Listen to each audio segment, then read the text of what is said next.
Gambar 16. Yesus disiksa. Yesus selalu berbuat baik. Yesus tidak berdosa. Yesus mengajar tentang Allah. Ia ingin supaya setiap orang yang taat kepada Allah.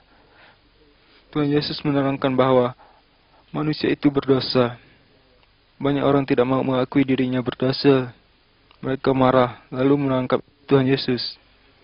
Tuhan Yesus dipukuli, Tuhan Yesus diludah, diejek. Tuhan Yesus tidak melawan. Apa sebabnya? Sebab Tuhan Yesus rela menderita seperti itu dengan maksud untuk menanggung hukuman dosa manusia.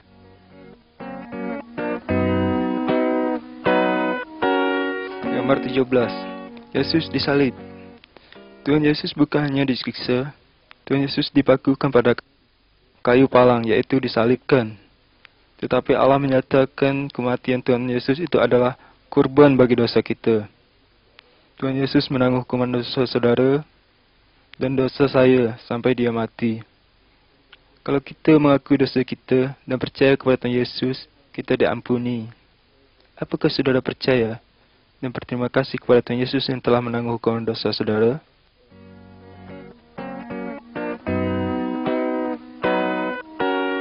Gambar 18. Kebangkitan. Setelah Tuhan Yesus mati disalib, teman-teman Tuhan Yesus menguburkan Tuhan Yesus di dalam suatu lubang pada gunung batu. Lalu pintu lubang itu ditutup dengan batu besar. 3 hari kemudian Maria dan teman-temannya datang ke kubur. Tetapi Tuhan Yesus tak ada. Yang ada hanyalah malaikat. Kata malaikat itu, Yesus sudah hidup kembali. Yesus sudah bangkit. Sampai sekarang Yesus tetap hidup. Kalau kita berdoa kepadanya, Tuhan Yesus mendengar dan mau memperhatikan hidup kita.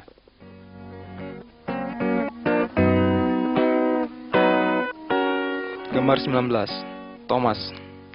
Setelah Tuhan Yesus bangkit dari mati, banyak orang melihat dia dan berbicara dengan dia. Thomas, murid Tuhan Yesus berkata, "Sebelum aku melihat luka bekas paku di tangannya, aku tak percaya bahwa ia sudah bangkit." Kemudian Tuhan Yesus datang kepada Thomas dan memperlihatkan bekas lukanya. Thomas percaya bahwa Yesus sudah bangkit lagi karena ia sudah melihat. Tetapi Tuhan Yesus menghendaki kita semua percaya walaupun kita tak melihat dia dengan mata kita sendiri.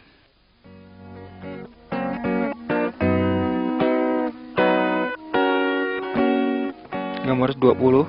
Kenaikan. 40 hari setelah Tuhan Yesus bangkit, dia mengajak murid-muridnya ke sebuah bukit. Katanya, "Sekarang aku akan naik ke surga. Setelah aku pergi, kamu harus memberitakan tentang aku kepada semua orang. Jelaskan bahwa aku pernah disalibkan menanggung hukuman dosa kita. Dan semua orang yang percaya padaku, dosanya akan diampuni. Nanti ia akan dapat ditinggal bersama aku di surga." Lalu murid-muridnya melihat Tuhan Yesus berangkat ke surga. Kemudian 2 malaikat berkata kepada murid-murid Tuhan Yesus, "Nanti pada suatu hari, Tuhan Yesus akan datang kembali. Tuhan Yesus akan mengangkat semua orang yang percaya kepadanya pulang ke surga. Maka saudara percaya kepada Tuhan Yesus supaya nanti dapat ke surga?"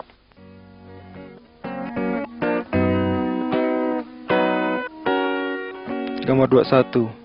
Salib. Salib mengingatkan kita kepada Tuhan Yesus.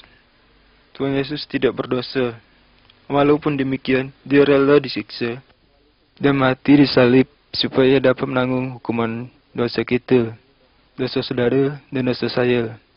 Setelah mati, Tuhan Yesus bangkit kembali. Sekarang Yesus bersedia menolong orang yang percaya kepadanya. Jika kita mengakui dosa kita dan percaya kepada Tuhan Yesus, maka dosa kita dihapus. Nanti kita akan dapat tinggal bersama Allah di surga.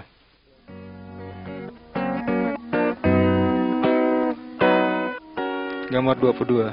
2 jalan. Tuhan Yesus mengatakan bahwa ada 2 jalan. Jalan yang lebar dan jalan yang sempit. Setiap orang sejak lahir sudah ada di jalan yang lebar. Jalan lebar ini menuju hukuman dalam api yang tidak dapat dipadamkan.